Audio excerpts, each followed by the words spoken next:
Muchas gracias a la Universidad San Pablo, CEU San Pablo, por invitarme a estar aquí esta tarde a la hora de la siesta, a la Cátedra de Derecho de Mercados Financieros y especialmente al profesor Martínez de Echevarría, no solo por el congreso que hoy nos convoca aquí, sino por su continua actividad, de forma tal que ha convertido el CEU San Pablo en una referencia necesaria, una referencia anual en materia de gobierno corporativo.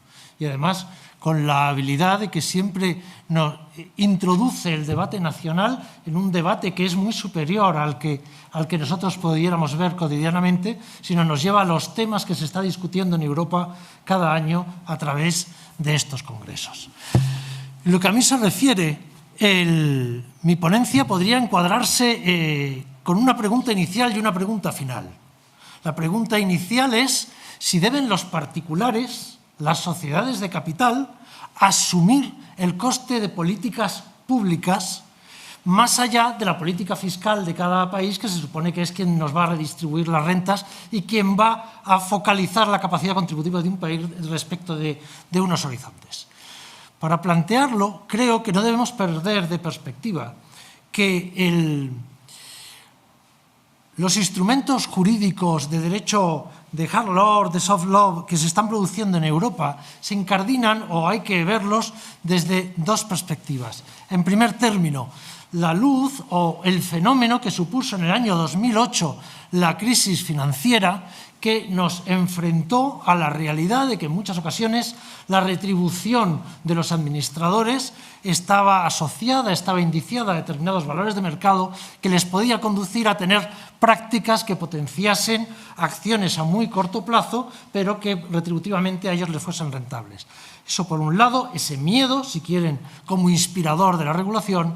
En segundo término, la tendencia universal y particularmente en España, de ir introduciendo novedades legales en el ámbito de las sociedades cotizadas para, en segundo término, ir expandiendo ese régimen a la generalidad de las sociedades de capital.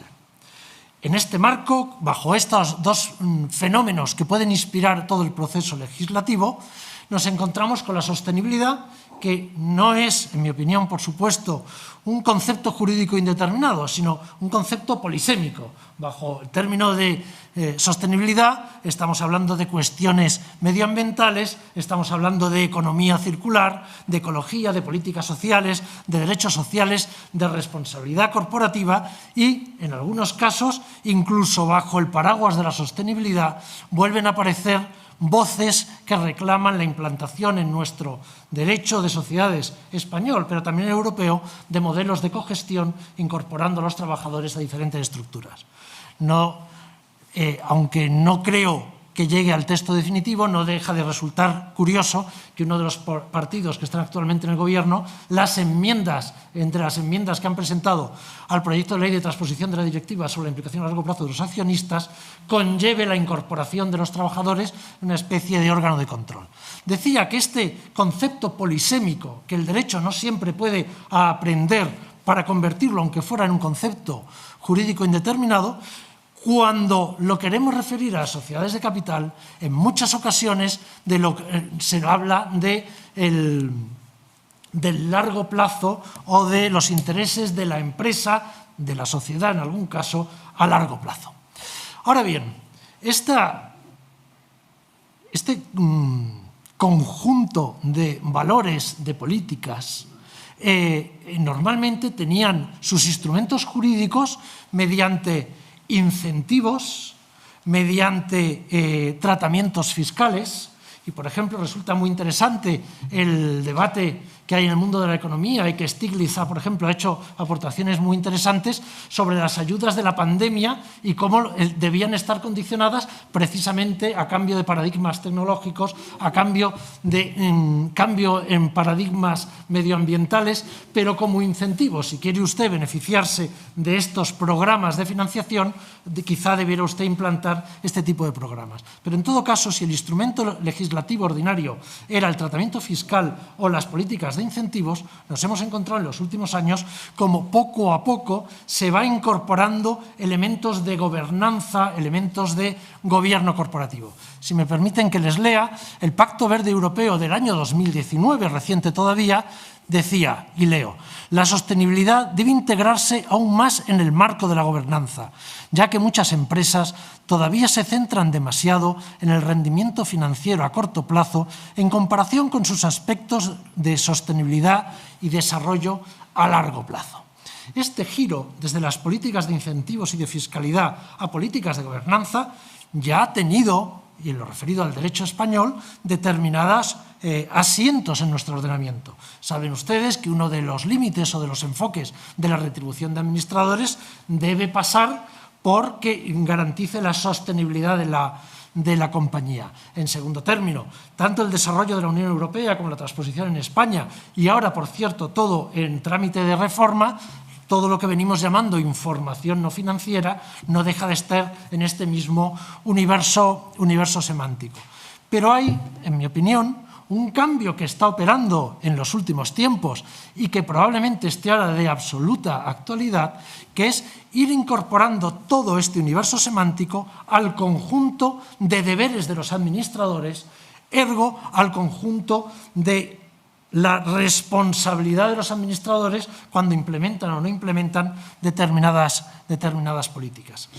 Y esto se está haciendo por un mecanismo del que el profesor Envid ha hablado esta mañana, que es una alteración en el concepto de interés social. Si la gestión de los administradores tiene que estar abocada a la consecución del interés social, resulta complicado, bajo los elementos tradicionales de nuestro derecho de sociedades, hacer que los administradores tengan que perseguir otra cosa que el beneficio a largo o a corto, pero el beneficio de sus accionistas, de sus socios. Luego, el mecanismo está siendo paulatinamente la modificación del concepto de interés social. Hay una institucionalización del interés social porque hay una institucionalización del derecho de sociedades. O si quieren, o a la inversa, puede ser una relación biunívoca. Esto nos está alejando de nuestro modo tradicional de entender el derecho de sociedades, que no dejaba de ser una forma del derecho contractual, quizá con importantísimos elementos impositivos, con la discrecionalidad reducida, pero no dejaba de ser derecho contractual. Ahora bien, si estamos en el ámbito de derecho contractual, los intereses incumbentes son los intereses de las partes en el contrato. Si nos referimos al contrato de sociedad, no hay intereses más allá de los incumbentes al contrato de sociedad, que no dejan de ser los socios. Y este es el elemento de institucionalización, la incorporación de otros deberes. Si me permiten, nuevamente les leo porque me parece de interés. En el estudio que EY ha presentado en julio de este mismo año sobre los deberes de los consejeros y la gobernanza empresarial sostenible, podemos leer.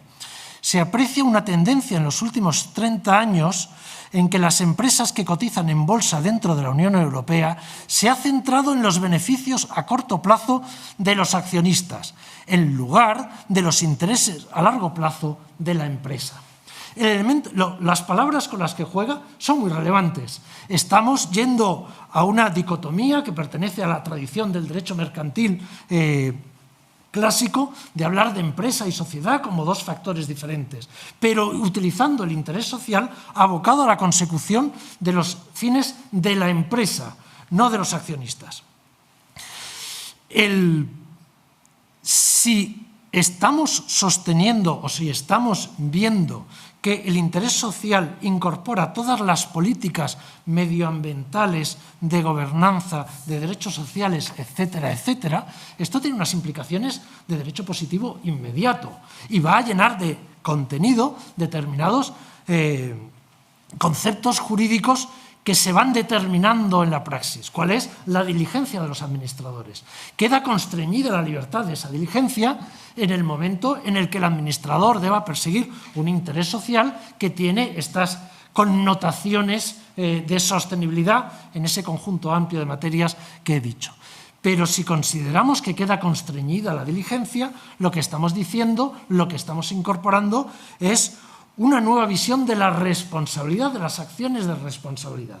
Sabemos que en algunos otros ordenamientos, como la seguridad, está previsto que entre los deberes de los administradores están perseguir unas relaciones con los stakeholders, con el ámbito y tal. Eso es algo ajeno a nuestro ordenamiento. Pero probablemente por inspiración de las normas de la Unión Europea y también, y en mi opinión, porque hay una acrítica aceptación de todo este fenómeno que no deja de estar de moda, decía que poco a poco nos vamos a ir encontrando con que nuestros administradores se van a preocupar por su responsabilidad en la materia, lo cual probablemente nos genere unos nichos de negocio para los despachos que estará muy bien y podremos hacer dictámenes y cosas por el estilo. Pero no sé si es del todo razonable. En este mismo sentido, sabemos que se está ahora mismo reformando la Directiva sobre Información No Financiera. Y hay un matiz en los documentos de la acuestación pública que se está haciendo sobre los textos de reforma, que me ha parecido también interesante leerles. Dice, mientras que la Directiva sobre Información No Financiera se basa en incentivos para informar, la sostenibilidad, en referencia a la reforma, en la sostenibilidad, la iniciativa de gobierno corporativo tiene como objetivo introducir deberes de hacer. Esto ya es una cosa mucho más concreta. Ya no estamos hablando de una nebulosa polisémica, sino de determinados deberes de hacer que son inherentes a los deberes de la diligencia de todo administrador. Este mismo documento al que antes me refería, el de EY de julio de este mismo año, marcaba además unos elementos de ruta en los cuales debía incidir la nueva legislación de la Unión Europea. Se decía en primer término, o diciéndolo de forma muy sintética, los administradores deben implicarse en el objetivo del largo plazo de la empresa, nuevamente. En segundo término, debemos mejorar los instrumentos sobre responsabilidad de los administradores para integrar la sostenibilidad, este salto que había dicho anteriormente. Y en tercer lugar, y casi como un cajón desastre, se nos dice, debemos implementar, promover, creo que es la palabra que usa, debemos promover políticas de gobierno corporativo que contribuyan a la sostenibilidad de la empresa. Y añade, y debemos proscribir conductas que sean contrarias. Y a título de ejemplo dice políticas sobre retribución de administradores, sobre la composición del propio consejo o sobre determinados mecanismos de intervención. Con lo cual, lo que no dejaba de ser una opción de la empresa para determinar libremente cuál era la más diligente gestión que a ella le convenía, en minutos son 3, me sobran.